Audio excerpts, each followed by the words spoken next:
Hi, I'm sending this here because I don't know where else to put it that won't turn into a police report or a wellness check.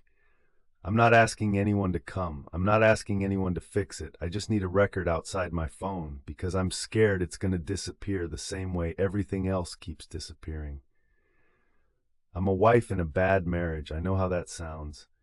I know how people answer it. Leave. Go to a shelter. Get a restraining order. If it were that simple, I wouldn't be writing to a horror blog at night with the bathroom fan on so he can't hear me typing. I can't leave because I don't have the money, I don't have family close by, and my credit is ruined from bills that are in my name. I work part-time. He works full-time and has the benefits. That is the whole trap. The apartment is in his name. The car is in his name. The health insurance is through his employer and it covers my prescriptions. My prescriptions keep me functional. Without them, I can't keep the job. Without the job, I can't put anything aside.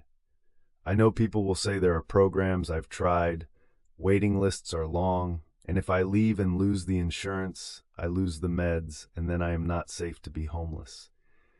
He drinks most nights. When he drinks, he gets mean. When he's high, which is becoming more often, he gets reckless and touchy, and he doesn't remember what he did. Or he says he doesn't. I stopped correcting him. Correcting him is how things get broken. This started as something small and dumb, the benefits portal. His employer uses an online portal for health coverage. He likes to brag about it because it makes him feel like he's in charge of something. He forgets passwords. He writes them on a sticky note and then loses the sticky note and then gets mad that it's gone. I'm the one who resets it. I'm the one who does the enrollment stuff because he doesn't read. The login is on my phone because his is always dying. This is normal for us. One night after he passed out on the couch, I logged in because I needed my pharmacy card number. When you click into coverage, there's a section called Dependents. It's always had me listed, just me. I know it like I know my own name because it's one of the only things with my name spelled right. That night there was another dependent. It wasn't my name. It wasn't anyone's name I recognized. It was a string of letters that looked like a name trying to be a name, the way a spam email tries to sound human. The relationship field didn't say spouse or child. It said dependent, like a category. The date of birth field was blank, but it still had a green check mark, like it was complete. Under status, it said active. I refreshed, I logged out and in again. It stayed. I went into the Change Dependents page. There was no button to remove it. There was the usual button to add someone, but that was it. Under Edit, it only let me change address and phone number, but those fields were locked.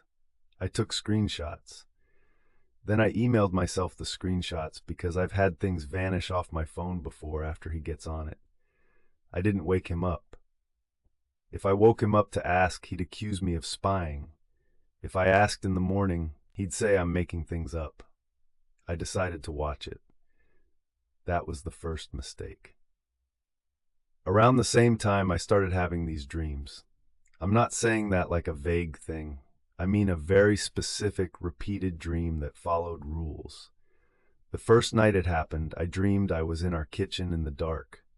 The only light was the blue light from my phone screen on the counter.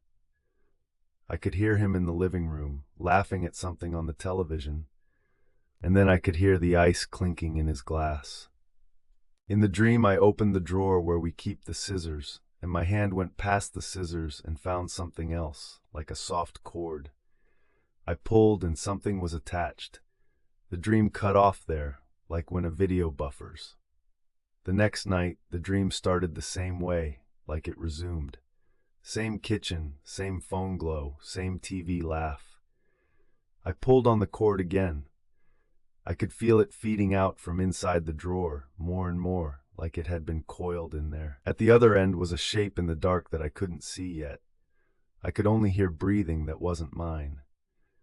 After that, the dream came every time he did something that made me want to disappear. It wasn't random. It was scheduled to my dread. If he slammed a door, if he grabbed my wrist, if he called me a name, that night the kitchen would come back. The portal dependent changed on the same schedule. I checked the portal every morning after those nights, before he woke up. I wrote it down in a notebook I keep in my purse, the kind people use for grocery lists. I wrote the date in words and what I saw. The dependent name stayed the same, but the fields around it would update as if someone was editing it. One morning it had a doctor selected, a primary care provider with an address that wasn't ours. Another morning the plan was changed from what we had. It never affected my coverage, not that I could tell, but it meant someone could get in and change things. I changed the password. The dependent stayed. I turned on the portal's extra verification where it texts a code. The next morning I had a text message I didn't recognize, a code sent to a number that wasn't mine, and the portal showed the verification method already set up, like someone had done it first, like I was the one trying to break in. I called the customer service line from the portal. I did it at work on my break with my back to the wall. The person on the phone asked for his employee identification number. I didn't have it. She asked if I was the employee. I said no. She told me she couldn't discuss dependents unless the employee was on the call. I hung up. That day I asked him, casually, if he'd added anyone to the insurance. I tried to make it a joke. He stared at me like I'd spoken a different language. Then he laughed and said, "Why, you trying to add your boyfriend?" He said it loud, like a performance, and then he grabbed my chin, hard, like he was checking a horse's teeth. I told him I just saw a weird thing in the portal, and he told me to stay off his stuff. That night, the dream changed. In the kitchen, when I pulled the cord, the dark shape came closer. I saw it in the phone glow, like a person made from the after image you see when you look at a bright light too long. It had my posture. It held its shoulders the same way I do. Its hands were in fists because mine were. It didn't speak. It did something worse. It smiled like I smile when I'm trying not to cry. I woke up with a stiff neck and a sore spot at the base of my skull, like I'd slept wrong. When I went to the bathroom mirror, there was a small raised mark back there under my hairline. Not bleeding, not like a bite, more like a puncture that had already closed. I touched it and got a sharp nerve zing down my spine. The dependent in the portal that morning had a date of birth filled in. It wasn't a normal date format. It was words, like someone typed today, but it was not the actual day. It was a word that didn't belong in that field. The field still had the green check mark. I started sleeping with a scarf wrapped around my neck because it made me feel like I was holding myself together. I started wearing my hair down all the time. At work, I couldn't concentrate. Every time my phone lit up, I felt sick. The dream kept building in steps. It never jumped. It always went one change at a time, like an update log. Then came the night he came home high. I knew as soon as he opened the door because he was too quiet. He didn't stomp. He didn't fumble his keys. He just slid in and stood in the entryway, breathing like he'd run. He smelled wrong, not just alcohol, something chemical and sweet. I was on the couch with my laptop open, pretending to watch something. He watched me for a long time without speaking. Then he asked me if I'd been on his portal again. I didn't answer fast enough. He crossed the room and slapped the laptop shut.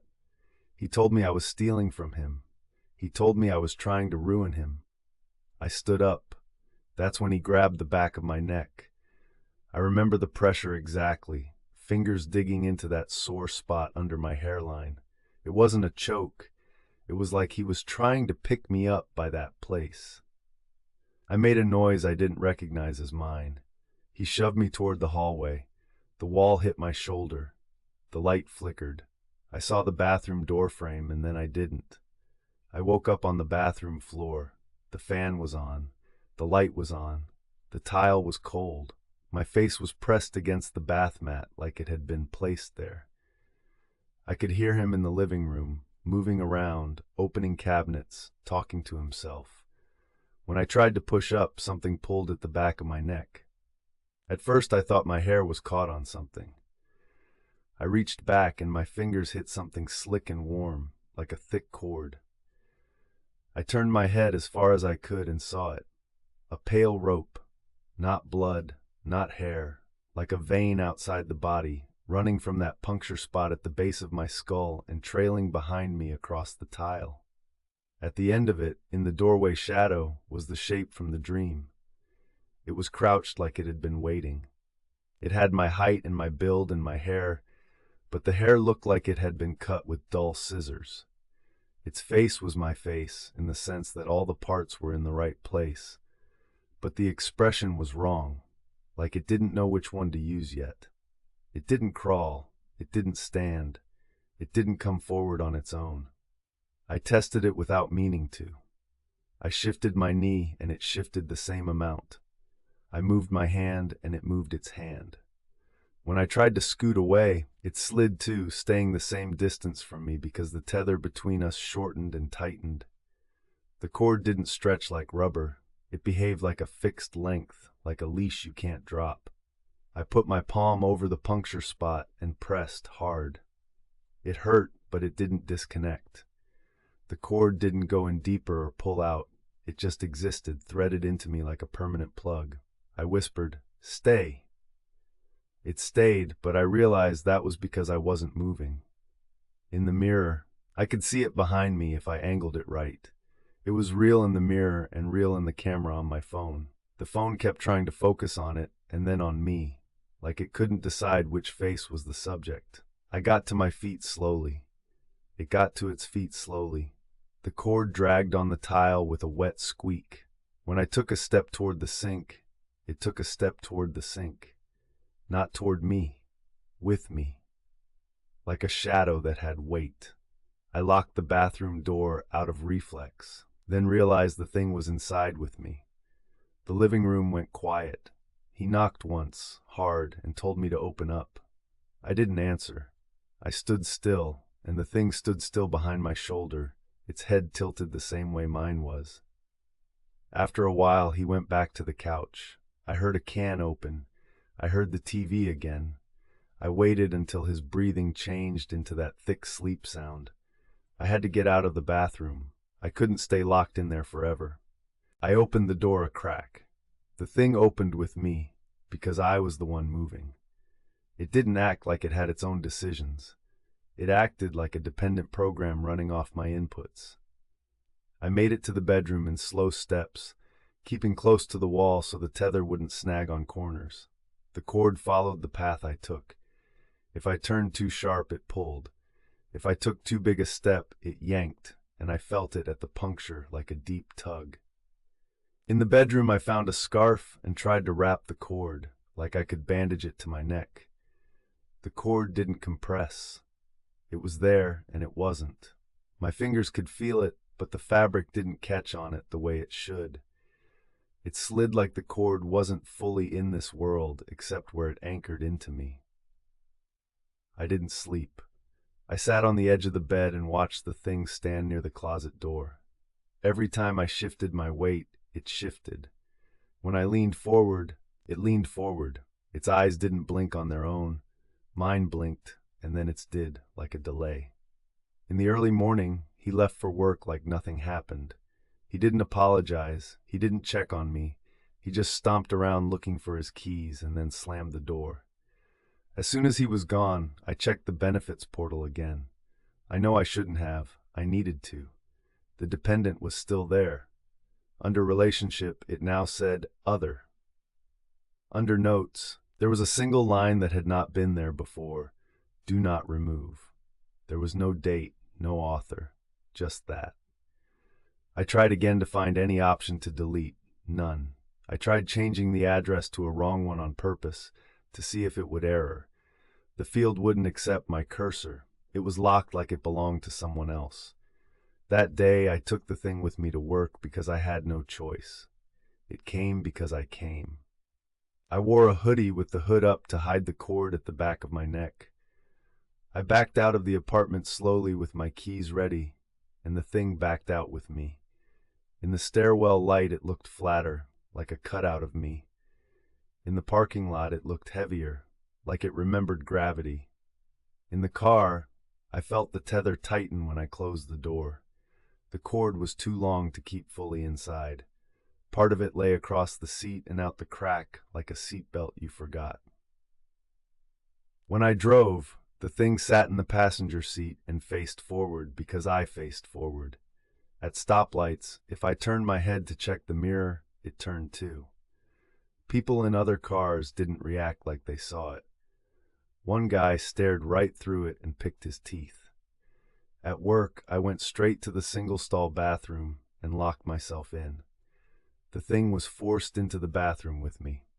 I stood in front of the mirror and watched us. It was a copy, but wrong in small ways that were starting to add up. The line of its jaw was slightly softer. The skin around its eyes looked tired in a way I haven't been allowed to look tired, like it was learning my face from my thoughts instead of from my bones. I tested the limits. I took a step forward and then stopped quickly. It stopped, but a fraction late. The tether jerked, and I felt a sting at the puncture, like a reminder that I'm the anchor. When I left the bathroom, I walked with tiny steps. I kept my back to walls. I kept my head down. I made excuses for why I was hunched. No one asked. The portal updates continued, and they matched my nights, not his. On days when he was at his good level of drunk and just loud, nothing changed. On days when he was cruel, a field would update. A new doctor, a new pharmacy, a new line item in the explanation of benefits that I couldn't click into. Then the first claim appeared. It was for an office visit in a town I've never been to. The amount was covered. The patient responsibility was zero. The dependent name was attached to it. I didn't go to that town. I didn't go to any doctor. I was at work that day. But the claim was there, and it was processed like it had really happened. That night when he came home, he looked different. Not calmer, more focused. He asked me if I'd been busy. He didn't say with what. He just watched me. I stayed still, because I've learned stillness is sometimes invisible. Behind me, I felt the thing's posture adjust as my posture adjusted. It was in the hallway shadow, close enough that if I moved too fast, it would bump me. I went to bed early. He stayed up drinking. The dream came as soon as I closed my eyes, even though I wasn't asleep yet. Kitchen, phone glow, drawer open, cord in my hand. This time, in the dream, the cord was already attached to me. In the dream, the thing stood between me and the living room. In the dream, it turned its head toward the couch where he was, and then it turned its head back toward me like it was asking permission. I woke up sitting upright in bed with the real cord tight against the back of my neck, pulled like someone had tested it. The thing was standing at the bedroom door, facing out toward the living room. My body had shifted in my sleep, and it had shifted too. I went into the living room carefully and found him asleep with the television still on. Nothing looked moved, nothing looked broken. But there was a smell like when you blow out a candle. I checked the portal in the morning. Another claim, another office visit, another town. Always covered, always zero owed, always in the dependent's name.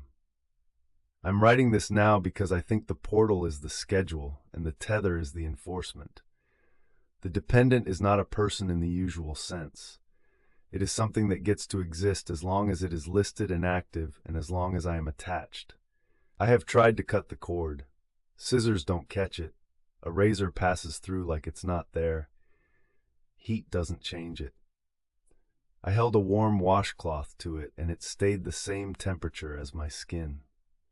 The only time it reacts is when I move too abruptly. Then it tightens and I feel it deep in my neck. I have tried to get it to move away from me by pushing it.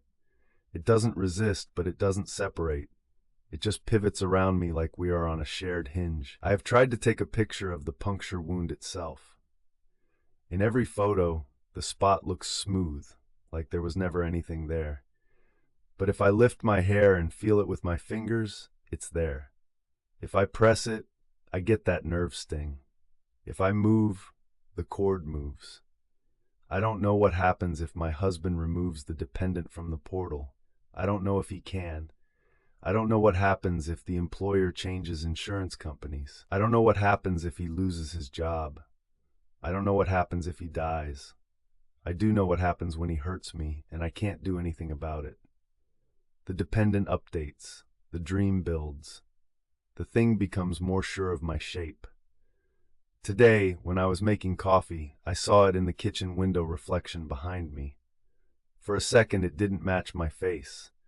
For a second, it looked like it was practicing an expression without me. Then I turned my head, and it turned too, like it remembered the rule. I'm sending this because if I stop being able to type, I want there to be something out there that says I was here and that I did not add that dependent. And because the portal sent a notification a little while ago, it was an email with the subject line, Dependent Status Change. The email body didn't say what changed. When I logged in, the dependent was still active, but the relationship field no longer says other. Now it says self.